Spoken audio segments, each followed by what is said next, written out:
I'm Mimika Cooney and welcome to Mimika TV, the creative's place to embrace a brilliant business. Today we're going to talk about how to do what you love by following the money with author Lewis Schiff. Lewis Schiff is the chairman and executive director of Inc. Business Owners Council. He's the author of Business Brilliant, Surprising Lessons from the Greatest Self-Made Business Icons, as well as The Influence of Affluence and The Armchair Millionaire, based on research of the best practices of the highest earners. Well, welcome, Lewis. I'm so excited to have you here. Thanks, Mimika. I'm really happy about it. Well, before we get going, you've got to tell our audience, where exactly are you phoning from? Sure. I have the wonderful privilege of working from what I think of as the belly of the beast of entrepreneurship, Inc. Magazine. Inc. Magazine and Fast Company Magazine share a floor on the 29th floor of 7 World Trade Center in New York City. So 7 World Trade Center is the first building back on what was called the Ground Zero site. This building's been back for a few years, and out of our windows, which go in all 4 directions, I can see the entire city. Ooh. But most breathtakingly, I can see the whole Ground Zero development site. I've had a chance to watch it for 5 years straight now. And I could probably throw a rock and hit the one Freedom Tower, which is 1,776 feet tall, the tallest building in North America. And I overlook the Ground Zero Memorial and all these beautiful upcoming urban projects. That's wonderful. So what an awesome view to have every day you go to work. That's so inspiring. I'll just give a little look around. Ooh, this look is at what that. it looks like back here. It's a big office. Oh, cool. Look at that. So there's a lot of entrepreneurship and business-minded thinking going on there. It's like a melting pot of genius. All day long. Great people come through here. You never know who's going to be here. Exactly. Well, that is so awesome. I'm totally inspired. I'll have to come and visit one day. So let's jump right in. I'm going to introduce what I love about this is I read Lewis's book, Business Brilliant. I heard it on Audible driving in the carpool line, and I had to buy the physical copy because it's just totally awesome. Now, a lot of photographers and creatives who listen to this often think, well, you hear the word business and they kind of like freeze up and go, oh, that's the part I hate. Because us artists love to create the art, but sometimes we suck at business. So Lewis is going to kindly give us a lot of tips today based on his awesome book. And the first thing we're going to talk about, of course, is exactly why did you write the book? Sure. So the premise of it is incredibly simple. We surveyed people who were from what we call the middle class of America, and we surveyed another group of people who were formerly from the middle class and had gone on to accumulate substantial levels of wealth. And the reason why it's important to compare these two groups to each other, ask them the exact same questions, is very simple. We all would like to have more money than we do. Pretty much when I survey, it's a universal thing. And it's not because people want yachts and planes. Most people want it because they want to take good care of their families and they want to help themselves if things don't go as planned. So if you want to have more money, it probably makes sense to ask people who have done what you want to do. So too often when we ask people around us or we look to the role models around us about how wealth is created, we're looking at people just like us.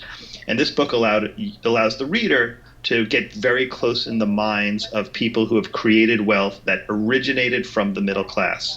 A survey of 800 people, 400 people started out in the middle class and stayed in the middle class, and the other 400 started out in the middle class and have gone on to accumulate 7 and 8 and 9-figure, 10-figure net worths. Right, so we're not talking about those who were born with the silver spoon in their mouths and it was easy. We're talking about those entrepreneurs who had a passion for something or saw an opportunity and then actually made a success out of it. Because it almost seems like success is one of those elusive things, especially to us creatives. So let's talk about exactly your 7 principles, because what I love about this is it's kind of like flips things on their head. Right. Talking about the first one, of course, which is very pertinent to our audience, is you say do what you love, but always follow the money, as opposed to doing it and then expecting the money to follow. What is the issue with that one? Well, first start with how hard it is for your audience and for so many people to figure out what successful people are doing differently, because it's usually a slant on what we've been taught to do. We've all been taught to do what we love, and that somehow if we stay true to our passion, the money will follow. And what I'm suggesting is a very slight reversal of those words. Do what you love, but always follow the money. So what does that mean? That means that when I look at, in that chapter of the book, we examined actually artists. I looked at Damien Hirst. I looked at Guy Liberté, the founder of Cirque du Soleil. I looked at actors. people who would traditionally be seen as being artists, fine artists, and not necessarily doing it for the money. But in fact, when you look at the most successful of those types of artists, they're the ones who had a simultaneous attention to their art and to the money. And they were willing to look at how the money could shape their art to some degree, or what markets they were serving, or how they could benefit an end user, a consumer. So artists get worried about that because it sounds immediately like the commerce is controlling the art. Yeah. And that's the rub of it all. But the truth of the matter is, Damien Hirst, who has his critics, he's considered one of the top artists of our century. He also happens to be one of the most financially successful. And I don't think it's because he necessarily follows the money. It's because he's always aware of where the market's going. Right. The example I use that seems so simple is for those of your viewers who are Seinfeld fans, the TV show Seinfeld, a gentleman named John O'Hurley, who has the character of J. Peterman in Seinfeld, this kind of goofy catalog. I remember him. Yeah, everybody remembers him. And so, there's a lot of characters that passed through Seinfeld, all fine artists, all had bit parts. But only John O'Hurley had the sort of wisdom to turn that J. Peterman catalog character into kind of a cottage industry, where he ended up doing radio announcements and motivational speakers in character. And ultimately, he actually became an investor in the J. Peterman catalog. Now, the funny thing is here, most people who pass through Seinfeld would say, I never want to play that role again because I don't want to be typecast. I'm an artist, and I don't want to play the same role over and over again. John O'Hurley had a different response. He said, there's something to this here. And if I develop this character and I develop him in a lot of different ways, I can turn him into an income or a living. And of course, he's done very, very well and become an investor. So that's just a good clarifying example of what it means to do what you love, but follow the money. Right. So definitely, it's almost like, you're following exactly your passion about what you want to do, but it's no point in doing it where there's no money in it. In other words, if people aren't prepared to pay for it, or actually being, because what it sounds like, he really embraced that character and he went like full focus, which leads us into one of your other points, which I think is really, really good. I think it's number 6, but spread the work and spread the wealth, which means focusing on a few things. Would you say that sort of leads together? Right. Well, spread the work, spread the wealth is really this very long development process where you discover what it is you're essentially the best at, what you're exceptional at, and that you build a group of people around you who are also exceptional at what they're good at, and you need them and they need you.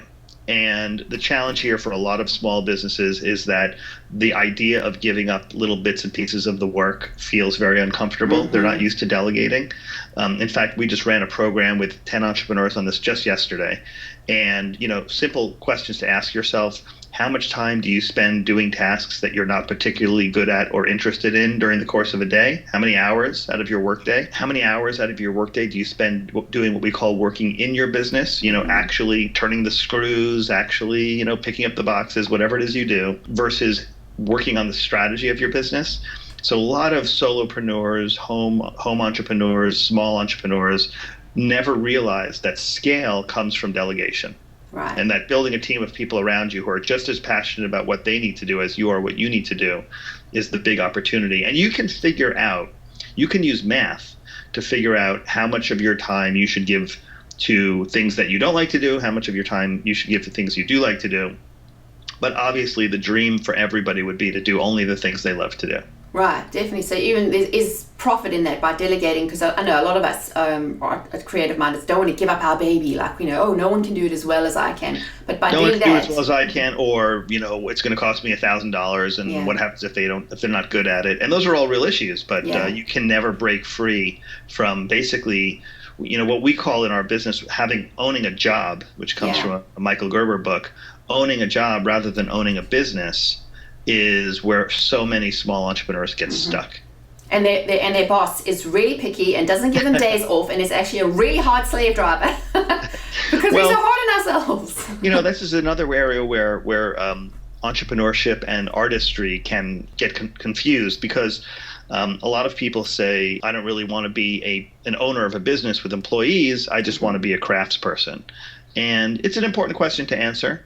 You don't have to be GE. I mean, that's not the goal for most of us. But the idea is that if you build something that scales, that's a little bigger than you, that involves other people, you'll start to realize value. Some of it will be financial value, but other types of value by impacting your community, by impacting the people who work for you, having the chance to create a culture amongst the people who work for you. And we find that really great artists, I can name so many great entrepreneur artists that I work with or have the chance to spend time with, who see that workforce as their canvas. They see the whole restaurant that they've built as their canvas. And so they're artists of a different type. And they love what they do, but obviously it has to be bigger than just you. Yes, definitely. So that's kind of like taking ourselves out of it and looking at it like a business from another view. So, I mean, another thing that I know, a point that you make, which obviously is very scandalous in our industry, is what you say about imitate, don't innovate. Now, as an artist, how dare we imitate someone? Isn't that almost the antithesis of what we should be taught? Right. Well, in the world of artists, I think, first of all, it's such a fast imitating world. I mean, there's almost nothing that's innovative anymore anyway. Someone puts up a new piece of art and with a new technique and it ends up on the internet, it'll be copied within 10 seconds. But I think imitating means you try to execute on something very, very well. And if you look at how wealth is created in America, it's thousands of businesses where their greatest contribution is that they just execute on something simple very well. Okay. So that could be, your favorite coffee shop or the carpenter who helps you with your house, or on and on and on, where the execution of the business is done very, very well. And people forget that. People think that when you survey, as I did, middle-class people, they think one of the reasons why I cannot create wealth is because I haven't yet thought of the big idea. Yeah, like there's some big idea is epiphany or something that's going to happen, and then that only those people with a great idea make money. Kind of that's the wrong idea. Well, it's the popular idea, because you look at, the cutting edge things that went on to be huge, and you'll say, well, I got to come up with my cutting edge thing. The truth of the matter is, I mean, I could give you countless examples of how imitators have done much better than innovators, but innovators have a very specific role. They have to try something out and see if the market is interested. The problem with innovation for most of us is it requires money to keep experimenting and getting it wrong more often than we get it right, so that eventually we'll get it right. Imitation is not quite that. You can actually imitate your way to success a lot faster. And in artistry, it could be geographic issues. It could be that somebody in next state over is doing something the way you want to do it because your regional market has never been introduced to it. And I would also add that imitation can also include just taking something that exists and just improving it a little bit. It doesn't have to be the big new thing. It could just be when you do it a little differently and you think you do it a little better. Right, exactly. So maybe even owning something in customer service and how quickly you turn around your service, or the kind of how you deal with customers. Whether it's kind of like the more of an experiential thing. I think we often forget to look at. We think it has to be this huge main idea, but sometimes it's the little things we can focus on by being good at one thing. So that's some great advice. Now, you also mentioned something about being able to find that thing, and I think this leads us into one of your other ones, which is called "Nothing Succeeds Like Failure." Which is where we can talk about the failure faith. Now, this is one thing I love to talk about too. So let's talk about, that is part of your principles. Why is that so important? Well, so failure can mean, it's a 4-letter word, fail, and it can be terrifying, it can be shameful, it could be certainly uncomfortable and something to be avoided. But what I found amongst very successful people is that they use failure as a tool. I often think of it as, you can imagine a small herd of animals with, some mama and papa, the members of the herd, and the mamas and papas are basically using their nose to push the smaller animals in the direction they want to go. Well, that's failure. Failure is about, if you're using it right, the way very successful people use it, is that they're constantly making very small course corrections because they are surrounding themselves with people or with a kind of an outlook which says, how did I do? How could I have done that differently? How did I do? How could I have done that differently? And you're really, truly welcoming the right kinds of people to say to you, you should have done this, you should have tried that. And the thing about it is, if you're making lots of small course corrections, you might be able to avoid the big correction, right? The one which is like, it's been 6 months and you haven't been figuring it out. You've been hitting your head against the wall and it just falls apart. And now it's a real failure. Now, those real failures can occur too. Genuinely real failures can occur too. But what I've learned is that the most successful people are hurt by failure just as much as everyone else, but they are surrounding themselves with people who share a faith that failure is the way they're going to learn their path to success. Right. And that's a mantra, it's a belief system, and they live by it. And most people don't live by it. Most people don't want to hear about it. Most people don't want to talk about it. And then when the failure comes, it could be too late. They may have run out of money. They may have run out of time. They may have run out of patience. They might just run out of gas. And that's what most people do when it comes to failing.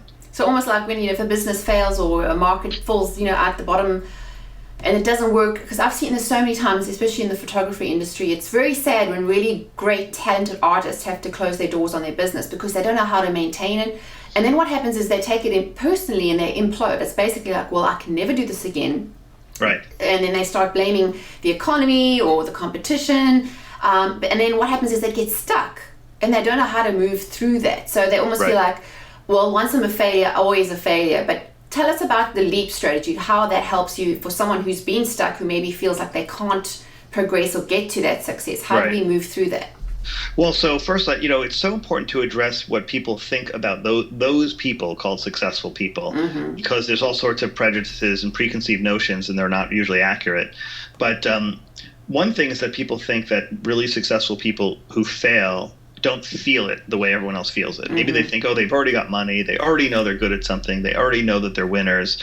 But the truth of the matter is very successful people who fail in big ways feel it just as hard as anyone else. It's just that, as you described, the person who says they're not willing to try it again, that's different. Successful people, in their bones, they want to try it again. Right.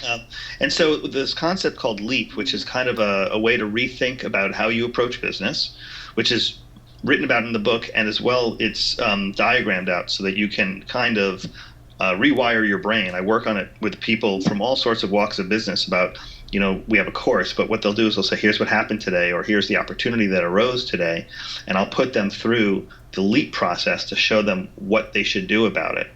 It stands for learn, earn, assistance, and persistence. Wow. And it's much easier to say than it is to do. But, simply put, learning is that the essential thing you'll need to figure out as a business owner, as an entrepreneur, is what it is that you're exceptionally good at that makes you money. Wow. It has to be exceptional, meaning you have to be better at it than most people around you. And obviously it has to be something that's connected to making money. The earning part is all the ways that you have to work your way up what I call the money ladder to get to what would be the most logical place to be, which is to be the owner of the business, the proprietor. So it's hard. It's hard to get up to ownership, especially if you're an employee or if you're just a freelancer and you really want to move up to this scalable business that can grow and make money while you sleep, as they say.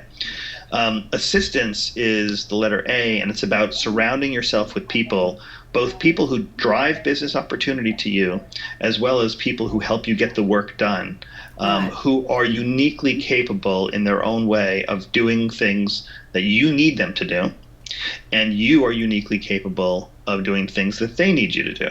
Right. So that sounds pretty simple, but it really is about, if you were to be in a business and you say, here's the 5 or the 25 people who get my work done, from far-flung vendors to the people who work right with you, you have to hold them up to a much higher standard using this method, and ask yourselves, does that person belong in my network? Are they delivering value? Am I capable of delivering value to that person just as much as they're capable of delivering value to me? And then you keep networking and looking for people who meet that criteria, and you have a small number of them, about 5 or 10 when all is said and done. Right. And then the letter P, persistence, is that if you're doing all these things, if you're really working at the thing that you're exceptional at, if you've put yourself in an ownership position, if you've surrounded yourself with other people who are just as good at what they do as you are what you do, and your work is complementary, it's still going to fail every once in a while, or you're still going to experience some level of adversity, and you need to adopt the failure faith, which means you need to persevere through adversity. You need to surround yourself with people who persevere through adversity. And if you keep repeating that process, you'll discover what you're really good at. You'll discover how to get into higher and higher ownership positions, into more and more scalable businesses. You'll find better and better people to do it with. And you'll eventually learn that persistence is the secret sauce to creating success. So in other words, don't have a pity party, a whingy whiny, coffee get together with someone who's just going to bring you down. You want someone who's going to give you some encouragement and help you push through that feeling of being, failing or just frustration? So, the number of people you surround yourself with is an important one, and the quality of people you surround yourself is an important one.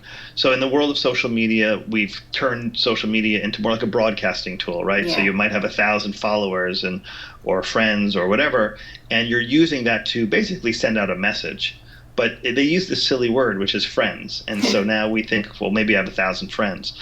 Actually, what we see are that very, very successful people have a very small number of very close people, sometimes one or two, and they'll talk to them 2 or 3 times a day.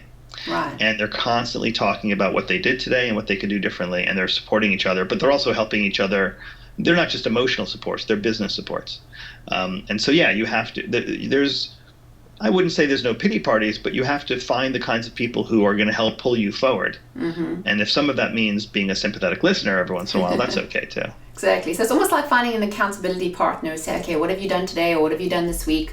Because it's hard, especially for like my audience. A lot of us are, work from home or just solopreneurs. It's really hard to get motivated. So sometimes just having someone who can kind of push you through that. So long as these people are actually part of your business life, yes. They're not just a shoulder to cry on. I'm talking about if you're a photographer, you'd want to have 2 or 3 people in your life. Let's say one is a wedding planner, because those are the people who might hire photographers, and one owns I'm making this up on the fly, but one owns a catering hall, because those kinds of the people, So these are the people you want to surround yourself with. And I'll take it one step farther. When you have that wedding planner and that catering hall owner, you don't want 5 catering hall owners in your life. You want 1 or 2. You don't want 5 wedding planners. You want 1 or 2. And you want to get to the point in your relationship with them where they know how many clients you need to reach your ideal goal. So in the year 2014, I need 5 more clients. They need to know that. And they need to know that if you got 5 more clients, that would represent $25,000 more in revenue, and that's why you're trying to do it. And you need to know all that about them. And so when they're looking for more clients, you're looking for them on their behalf. And that way you've got 3 or 4 or 5 people who are all sending work to each other. And by the way, the 5 people in your network, the wedding planner, the catering hall owner, etc., they don't network with each other. They just network with you. You don't want your networks to overlap. So you want the wedding planner to have 5 other people in his or her life that they're doing the same thing with, because then the opportunity that comes from that person who's connected to the wedding planner will find its way to you. Right. So you're not trying to have 10 or 50 people in your life. You're trying to have 3 or 4 people, but they all adopt the same mentality about networking. Right, that's a good point. So in other words, don't keep it all within those networking groups where everyone meets each other and everyone knows everybody. But if you're not extending your networks through other people, you can't actually grow your business. No, when we surveyed the successful self-made millionaires, they told us that it's more important to know people who know people than it is to know lots of people. That's a really good point. It's kind of like keeping a smaller but more effective and deeper relationships with people. Yes. Ones who follow the Business Brilliant methodology. I mean, if you had that, that's the ideal outcome. Perfect. Well, I'm very excited with all the tips you've been able to share, and we've just covered a few of the principles. As mentioned, there are 7. And if you want to be able to read about that and go through Lewis's awesome book, he's kindly donated 3 copies to this week's goodie giveaway. And remember, you've got to be in it to win it. So scroll below the video below and enter our raffle copter giveaway. You only have 7 days to have a chance to actually win it, and we'll be picking 3 random winners. And what I love about this book, which is why I bought the physical copy, is at the back of the book, you've got some great exercises that you can go through that'll actually help you tell with steps. Because a lot of business books that I read that I find, sometimes it's very intellectual, which is great. But the great thing about your book, I actually was able to do like a little worksheet and step by step help myself make those steps and, say to myself, okay, am I doing this? Am I doing that? And ask yourself the questions, because I think wherever we are in business, we need to be able to reassess exactly where we are. And it doesn't matter if as you mentioned, we've made a mistake. We can, there's always redo, right? Yeah, there's always, especially if you follow some of the principles about how you decide which risks to take and which not to take, because very successful people like to spread the risk around so that they can live to fight another day if it doesn't work out. And we introduce in that back section of the book a simple calculation about saying, if I'm going to try this thing, whatever it is, how much money do I stand to make? How much do I stand to lose? What else will I be gaining out of it besides just dollars and cents? How will I know if it's working? On and on and on. These are things that very successful people do very naturally. They don't have to think about it in a worksheet. But what we've done is we've sort of turned their thinking into a series of worksheets so that when you are confronted with a new opportunity, you can sit and puzzle it out with a pencil and decide for yourself if it's worth doing. But now you're thinking like successful self-made millionaires. Even though you're following a worksheet, you're actually doing the very same things they do. Right. Well, that's great tips. And that's something I also like to revisit. Every time I have a new opportunity that comes my way, I need to remember, okay, what would Lewis say about this? I need to relook at it because we can get so excited about ideas. And sometimes we got to look, is this actually going to make me money? So yeah, definitely something we want to do. Now, you mentioned you do courses. Tell us about any upcoming events you have or things that you're doing other than the book. So I started to do an online course for Business Brilliant, which has been going really well. It's a mixture of people who own businesses that are, really going concerns and real startup people and people trying to figure out where to next. And so we go through the whole LEAP program. There's 17 exercises we want to train people to think of when they come up against, an extraordinary opportunity or when they're trying to determine how to evolve their career. Really, it's about training people to think like business brilliant people. And you can find out about it at, I guess, tweet me is one way to, I'm kind of a social media nerd. You can tweet me at Lewis Schiff, LewisSchiff. And I think you can email me at info@business-brilliant.com. That's awesome. And we'll have all these links below the video as well as in our little lower third, so you can, whether you're listening or watching, you can be able to connect with Lewis. Then I mentioned, you got to be in it to win it. So make sure that you add your comments, like what did you learn from Lewis that you're going to do in your business? We love conversation. What have you felt that has been the most relevant to what you're going to do, and any other things that you're going to implement.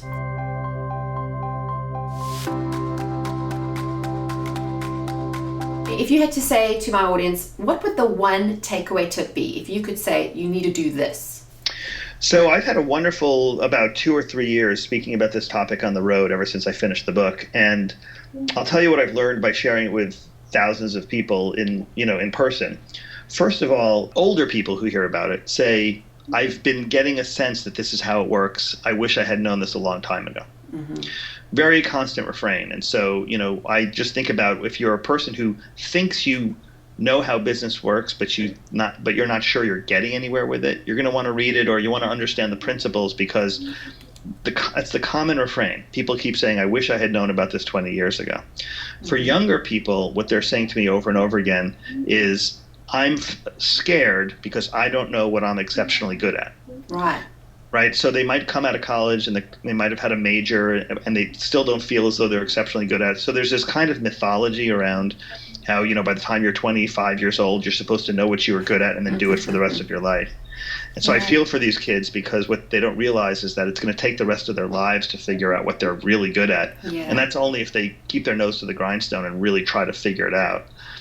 So I think what the book has done, and that my time with audiences has shown me, are that it's not so much that there are these 7 principles and they're all accurate and they're based on research, but it's really the reactions to them that are stopping us from adopting them. Because there's almost nothing in that book that you couldn't implement quite easily, except that you have to get over yourself first. And you have to stop thinking the way you were brought up to think, and you have to stop being worried about things that it doesn't help that you're worried about them. You still have to do them. And that's true in my work. I work typically with very successful entrepreneurs, and they have the same problems. They just don't have them as bad. They've moved quite farther along because they've demonstrated some level of business brilliance. But they have many obstacles that stand in the way of their success too. So if you want to kind of say, look, here's who I am, and I'm done trying to be a better person, then you don't want to read this book. But if you like this idea that, your life is going to be a constant evolution, you'll be a student for the rest of your life, you have to evaluate the gap between the way you think now and the way you need to think in order to be successful in the future, that's what this kind of work is about. Definitely. So it's almost like we were brought up to think that, you go to school, you go to college, you get your degree, and this is your job for the rest of your life. And that's not how it works. You're saying it's that, really not how it works anymore. It's constant evolution. I mean, I look at my own career. I've been doing photography for almost 11 years now. And I think I've had what I call my Madonna moments, my reinventions, like 4 times. Yeah. As the market changes. You got to go with what changes. Okay, well, this worked then, but it's not working anymore, so I'm not going to kill a dead horse, right? We move along. Right.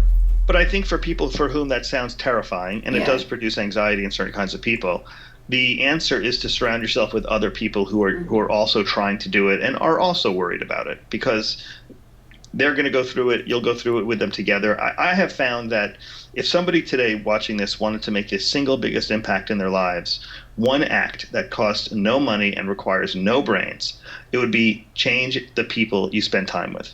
Wow. So grandma was right? And mom. Birds of a feather flock together. Yeah.